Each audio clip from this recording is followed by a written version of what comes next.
No gold medal for the United States men. 20 years ago, Team USA was ruined. It took Kobe Bryant to completely change the Team USA culture. And for us, it was a chance, a shot at redemption. We wanted to show the world that we are the best basketball playing country. How'd he do it? First, you need to understand how bad it got. After the 1992 Dream Team, when NBA players were finally allowed to compete on the world stage, the US dominated the Olympics.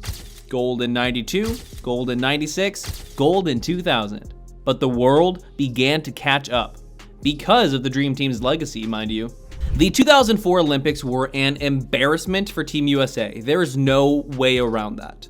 The team was led by co-captains Allen Iverson and Tim Duncan, along with superstar rookies LeBron, Melo, and D-Wade, recent draftee Emeka Okafor, and a bunch of young, unproven, borderline all-stars. There was no Kobe, no Shaq, no Jason Kidd, no KG.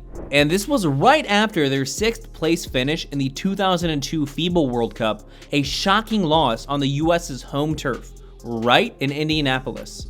But that was FIBA, and the team only boasted one, maybe two superstars. 2004 was the Olympics. Team USA lost in the Olympics? Something needed to change, but what? When Team USA lost again in the 06 FIBA World Cup, Kobe knew it was time. It was time for Kobe Bryant, the greatest player on the planet, to save his nation from shame on the hardwood. Was his arrival the biggest change? On an Olympic roster, you need some level of cohesion. You need guys to fit together, otherwise it's a glorified all-star game. So in that sense, the US is always at a disadvantage.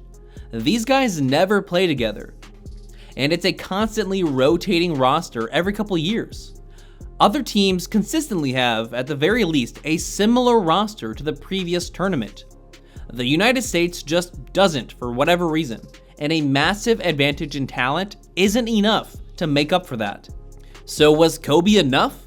Who knows, but you know what is though? The Mamba mentality. And the Mamba mentality states, when you fail, you come back better than before. Anything's possible. Anything's possible! Just like Team USA, Kobe Bryant was coming off an embarrassing failure. He lost to the Boston Celtics, his team's arch rival, in the NBA Finals. It was his first shot at a title since Shaq left. And it was finally the opportunity to shed the ball hog label he had been wearing for years. So he could finally prove that he knew the secret to basketball, that it means sacrifice, leadership, teamwork, and making the other 4 guys better. But instead, he lost to a team that, 12 months earlier, was the worst in the league. If you think he let that get him down, then you don't know Kobe. Kobe, how do you make your team mentally tougher next year? I think experiences do that. I think once you go through your ups and downs and struggle a little bit, taste defeat, I think that makes you a little tougher. So what better way to bounce back from failure than to turn around an entire nation's hoop identity? And you will not believe some of these Olympic Kobe stories. But the most important part, they finally got him. All of a sudden there's a knock on the door. It's 2 days early, and it's Kobe. He said, "Coach, can I talk to you for a minute?" And I said, "Certainly." So we went to a private room, and I said, "What do you need?" He said, I need to ask you a favor." And I said, "Yeah, what is it?" And he said, "I want to guard the best perimeter player on every team." A team full of young superstars needed a veteran voice to lead the way. Kobe had never before played on an international level. And just like in 2024, when LeBron summoned Curry and KD to make up for Team USA's 2023 embarrassment, Kobe was here in 08 to set the team back on track. And you will never guess which megastar really benefited the most from watching Kobe train up close and personal. We probably get like 3 hours of sleep, and we wake up, we go down to where the food is. As we walk it down, slubbing with sleep in our eyes. Now, it took me a minute to figure it out, but this guy wasn't only awake before me. He had already worked out. I was like, wait, hold on. We just worked out about 3 hours ago. You know what I mean? And like, you've done another workout and you about to go do another one? Kobe didn't just transform Team USA as a whole. He transformed his fellow stars. Wade had a career year after that experience. And so did Melo, Chris Bosh, and one more guy who was competing with Kobe for the Best Player Alive trophy. Kobe was coming off a season where he earned his first and only MVP. But LeBron was knocking on the door. In fact, he ended up winning 4 of the next 5 MVP awards. The LeBron hype had existed for 5 years at this point, and everyone was awaiting the moment LeBron would take the torch from Kobe. They were great friends, right? And their interaction was amazing. But it's hard not to see that they had like there's a little bit of a, because there's like 2 alpha dogs being in the same room. Mm-hmm. They want to assert their dominance. And LeBron is different than Kobe. LeBron is more playful, a little less serious, but works just as hard, And Kobe is more just about his business. This relationship could have easily gone poorly. Maybe Kobe would have pulled his patented teammate killer routine that wrecked Smush Parker's career. Or maybe LeBron would have overcompensated when playing with the best player in the world, or maybe he would have deferred too much. But instead, it was the perfect pairing of talents and styles. Meanwhile, a third player ended up being the star of the team, all because of Kobe's newfound selflessness.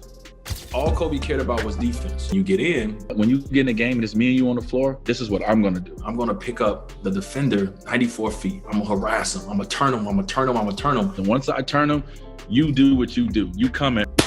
Like shoot at him, you know what I mean? Like to come and trap or to come and get a steal. Kobe's defense was contagious, and his willingness to attack the best player led Wade to be the team's leading scorer throughout the tournament. The team was obsessed with perfect execution, something that guys like Baron Davis and Starbury were just not in previous years. No offense. But none of that would have mattered if they didn't beat Spain in the gold medal game. And you won't believe how Kobe came out swinging. Not even his own teammate.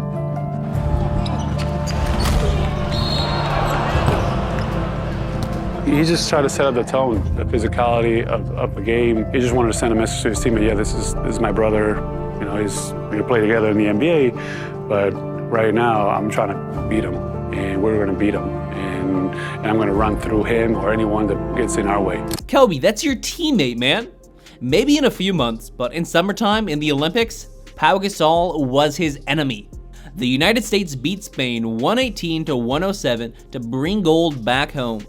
Maybe it wasn't the dominant run we'd seen with the Dream Team, but the rest of the world was better. Big challenge for us, obviously. I mean, I feel like the rest of the world kind of feels like the gap is continuing to shorten, and they feel like they can beat us. We know what's at stake, and we know what's at hand. We know what we're representing, so come Olympic time, we're going to be ready to go, and we're going to bring back the gold medal to the U.S.